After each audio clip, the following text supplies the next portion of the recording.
Comme certains d'entre vous, j'ai connu une époque où les téléphones avaient un fil et où Internet n'existait pas. Les plus anciens vont sourire avec un peu de nostalgie, les plus jeunes, eux, vont probablement trouver ça irréel, mais le plus fou, c'est que le début d'Internet, c'est pas si loin que ça. Souvenez-vous, on se connectait avec un modem 56K qui faisait un bruit infernal. Seuls les plus anciens se rappellent de ce bruit vraiment typique. C'était impossible de téléphoner en même temps qu'on allait sur Internet. Hein. Si quelqu'un décrochait le téléphone, Internet tout simplement coupé. Et aujourd'hui, ça paraît absurde, et pourtant, à notre époque, c'était normal. Et c'est ça le point important, c'est que ce qui est banal aujourd'hui était peut-être impensable hier. C'est-à-dire que les premiers téléphones portables, vous vous souvenez, on voulait qu'ils soient le plus petit possible, parce que c'était un concentré de technologie. Plus c'était petit, plus c'était à la mode, on va dire. Les SMS coûtaient super cher, on écrivait en abrégé. D'ailleurs, c'est de là est né MDR, LOL et tous ces mots nouveaux pour l'époque. Il y a eu les Nokia, le jeu Snake aussi, auquel on jouait sur des petits écrans à cristaux liquides. On attendait aussi beaucoup, les pages se chargeaient, on attendait les messages qui arrivent, on attendait les téléchargements. Aujourd'hui, si ça prend 3 secondes, on s'impatiente, on a même l'impression que qu'Internet bug. Puis tout s'est accéléré justement, il y a eu le téléphone qui est devenu un appareil photo, un GPS, un ordinateur, une télévision, et Internet est passé de la ligne fixe à notre poche directement. Et maintenant, on entre dans une nouvelle étape, celle de l'intelligence artificielle. Et on peut parler à notre téléphone, il nous répond, il nous écrit, il crée pour nous, il nous aide. Et parfois on oublie presque qu'il n'y a personne derrière, tellement c'est réel cette façon de parler qui est très fluide. Et la vraie question alors devient, qu'est-ce qui va changer dans 30 ans? C'est-à-dire qu'en 90, personne n'avait imaginé Internet comme on le vit aujourd'hui. Personne n'avait imaginé qu'on aurait Internet dans notre poche sur notre smartphone. Alors en 2056, qu'est-ce qui nous paraîtra encore impossible? Peut-être la médecine, peut-être qu'on saura réparer le corps comme un système programmable, peut-être qu'on ralentira le vieillissement, peut-être qu'on simulera notre santé avant même d'être malade. Euh, Peut-être même qu'on ira encore plus loin que tout ça, à des choses qu'on pourrait même pas imaginer aujourd'hui. On parle déjà d'une idée qui fait beaucoup débat, ce serait de connecter l'intelligence artificielle directement au cerveau.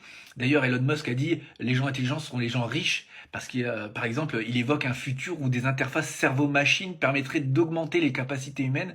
Et dans ce monde-là, l'intelligence, elle serait plus seulement naturelle, mais elle serait aussi augmentée en permanence. Euh, alors, il y a une question qui devient essentielle. Si une intelligence artificielle pense avec nous, pense pour nous, est-ce qu'on devient réellement plus intelligent? Ou est-ce qu'on devient simplement dépendant d'elle? Parce qu'il y a une différence énorme entre avoir accès à l'intelligence et être intelligent. Euh, Si une IA réfléchit à ma place, effectivement, je gagne du temps. Mais est-ce que je progresse? C'est là où elle est la vraie question. Si elle écrit à ma place un texte, oui, j'ai ce texte qui est tout fait, mais est-ce que j'ai appris à écrire pour autant? Si elle décide à ma place, effectivement, j'ai une réponse, mais est-ce que j'ai appris à décider? Et c'est là que naît tout le paradoxe. C'est là que le paradoxe apparaît parce que plus la technologie devient puissante, plus on risque de moins utiliser nos propres capacités. Le vivant, lui, est déjà incroyablement avancé, c'est-à-dire notre cerveau apprend déjà, s'adapte tout seul, il imagine, il crée de lui-même. Notre corps se répare, s'ajuste, il évolue, il se soigne, il cicatrise, mais notre mode de vie, lui, change complètement cette donne. On fait moins de mouvements, on a plus de confort, plus d'assistance, et maintenant, même la pensée est assistée. Alors la vraie question n'est peut-être pas jusqu'où la technologie peut aller, mais plutôt jusqu'où on veut aller avec elle.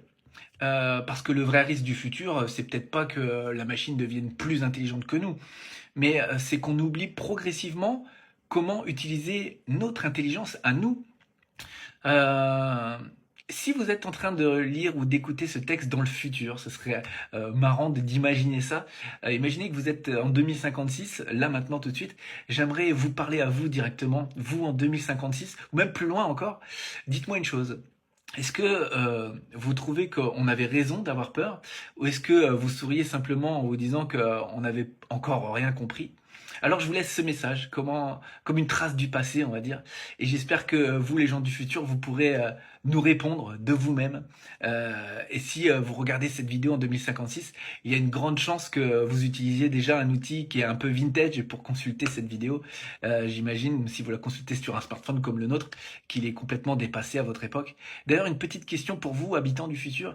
Est-ce que vous la regardez encore avec vos propres yeux, ou est-ce qu'une caméra bionique est directement intégrée à votre perception pour retransmettre cette vidéo? Est-ce que vous comprenez ce message par vous-même, ou est-ce que c'est votre intelligence artificielle personnelle qui analyse ce que je suis en train de vous dire et qui vous fait un résumé instantané? Peut-être que vous souriez en lisant ça, mais ou en écoutant ça, je sais pas, et peut-être que vous disiez que c'est évident, et peut-être que vous laissez déjà votre IA répondre à votre place. En tout cas, dans ce cas, je vous pose une dernière question. Si c'est votre IA qui répond pour vous, est-ce encore vous qui me répondez vous-même? Je le saurai probablement jamais, mais si cette vidéo existe encore dans 30 ans, laissez une trace. Dites-moi si finalement mon raisonnement tenait la route ou si on était complètement à côté de la plaque.